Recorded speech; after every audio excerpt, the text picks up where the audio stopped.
నమస్తే మా ఊరు మా వార్తలకు స్వాగతం. ముఖ్యమంత్రి రేవంత్ రెడ్డి మాజీ మంత్రి హరీష్ రావు మధ్య మాటల యుద్ధం కొనసాగుతోంది. దూలం లెక్క పెరిగిన ఓ సన్నాసి రైతు రుణమాఫీ చేస్తే రాజీనామా చేస్తానని తనకు సవాలు విసిరాడు అంటూ సీఎం రేవంత్ రెడ్డి చేసిన వ్యాఖ్యలకు హరీష్ కౌంటర్ ఇచ్చారు.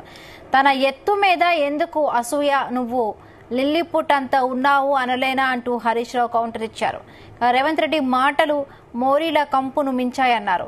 రుణమాఫీ ఎక్కడ అయింది, చిల్లర మాటలు ఆపి నీ కొండారెడ్డిపల్లి వెళ్లి అడుగుదాం పదా అని సవాలు విసిరారు. మాట తప్పిన సన్నాసివి నువ్వు కాదా అంటూ హరీష్ రావు ఫైర్ అయ్యారు.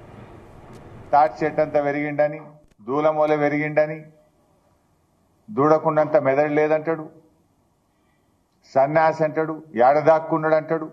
నాకు మాట్లాడరాకనా? నాకేమో కొంత మర్యాద సంస్కారము ఎక్కడో అడ్డం వస్తా ఉన్నాయి. నాకు అనరాదా? తాటి చెట్టు అంతా వెరిగినావంటే నువ్వు లిల్లీ పుట్టంతా లేవు అని నాకు అనరాదా? ఏంది నువ్వు నన్ను సన్యాసి అంటే నిన్ను సన్యాసి అనడం నాకేమైనా పెద్ద కష్టమైన పని? అది నువ్వు పదే పదే నా ఎత్తు గురించి దుర్భాషలాడుతా ఉన్నాడు ఆయన.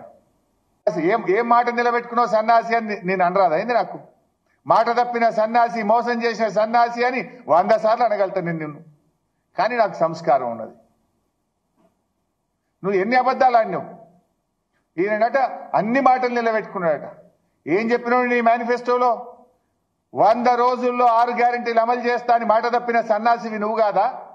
డిసెంబర్లో ఇందిరమ్మ రాజ్యం వస్తుంది, 4000 పింఛన్ ఇస్తావా, నీ మన్మడు కాళ్ళొత్తుతాడని చెప్పి ఓట్లేయించుకొని మోసం చేసే సన్యాసివి నువ్వు కాదా? ఇచ్చినవా 4000 పింఛన్? విద్యార్థులకు 5 లక్షల భరోసా కార్డు ఇస్తా అని మోసం చేసిన సన్యాసివి నువ్వు కాదా? ఏడాదిలోగా 2 లక్షల ఉద్యోగాలు ఇస్తా అని నిరుద్యోగులను మోసం చేసిన సన్యాసివి నువ్వు కాదా? ఇట్లా చెప్పాలంటే చాలా ఉన్నాయి. కానీ మేము ఇంతకాలం మర్యాద ఓపిక అని పడుతూ వస్తున్నాం. కానీ మర్యాదకు కూడా ఒక హద్దు పద్దు ఉంటది.